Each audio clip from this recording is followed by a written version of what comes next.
আমরা স্বরাষ্ট্র উপদেষ্টার পদত্যাগ দাবি করছি। যদি ন্যূনতম লজ্জা থাকে আপনি আজকেই জনগণের কাছে ক্ষমা চেয়ে পদত্যাগ করবেন। আর যদি নির্লজ্জ হন, ব্যয় হন, তাহলে আমাদের কিছু বলার নাই। যে সকল যাদের বিরুদ্ধে আমাদের কোনো বক্তব্য নাই, কিন্তু গতকাল সেনাবাহিনীর যে সকল দুর্বৃত্তরা গণ অধিকার পরিষদের কার্যালয়ের সামনে এসে আমাদের সাংবাদিক সম্মেলনে হামলা চালিয়েছে, কার্যালয়ের ভিতরে ঢুকে যারা হামলা চালিয়েছে এদেরকে অবশ্যই শাস্তির আওতায় আনতে হবে। স্বরাষ্ট্র উপদেষ্টা, আপনার কাজটা কি? আপনি কি করেন? আপনিও তো সেনাবাহিনীতে ছিলেন। আপনার কোনো দায় আছে কিনা, আপনার কোনো নির্দেশনা আছে কিনা সেটি আমরা জানতে চাই। যদি এই ঘটনায় আপনার কোনো দায় না থাকে তাহলে আপনাকে বক্তব্য দিয়ে অবস্থান স্পষ্ট করতে হবে।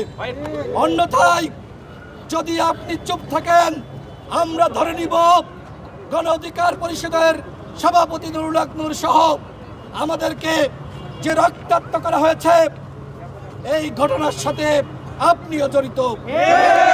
আমরা মনে করি তার দায় থাকুক আর না থাকুক, স্বরাষ্ট্র উপদেষ্টা আপনি বাংলাদেশের আইন শৃঙ্খলা পরিস্থিতি কোনোভাবেই নিয়ন্ত্রণ করতে পারছেন না। সুতরাং গতকালের ঘটনার পর থেকে আপনি আর এই পদে কোনোভাবেই থাকতে পারেন না। সুতরাং আমরা স্বরাষ্ট্র উপদেষ্টার পদত্যাগ দাবি করছি। যদি ন্যূনতম লজ্জা থাকে আপনি আজকেই জনগণের কাছে ক্ষমা চেয়ে পদত্যাগ করবেন। আর যদি নির্লজ্জ হন, ব্যয় হন, তাহলে আমাদের কিছু বলার নাই। আমি এতটুকু বলতে চাই, বারবার বলছি প্রতিরক্ষা সংস্কার কমিশন গঠন করেন। আমরা দেখেছি সেনাবাহিনীকে 18 সালে কিভাবে বিতর্কিত করা হয়েছে।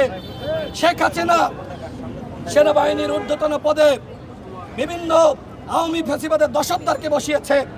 সুতরাং তাদেরকে সেনাবাহিনীতে রেখে কোনোভাবেই এই সেনাবাহিনীকে দেশের জনগণের পক্ষে কাজ করানো যাবে না।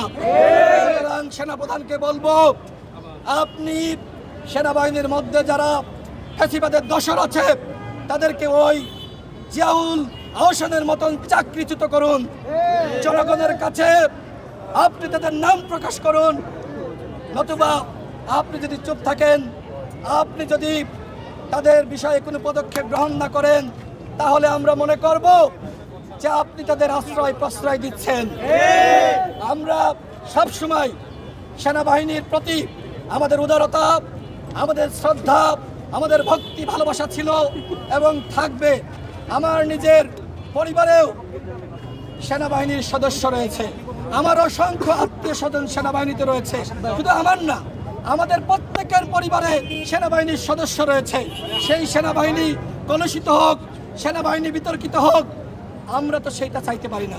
এই বাহিনী আমাদের বাহিনী, এই বাহিনীকে আমরা পালি, আমরা পুষি, তাদেরকে আমরা বেতন দিই, আমাদের ভ্যাট এবং ট্যাক্সের টাকায় তাদের বেতন দেওয়া হয়।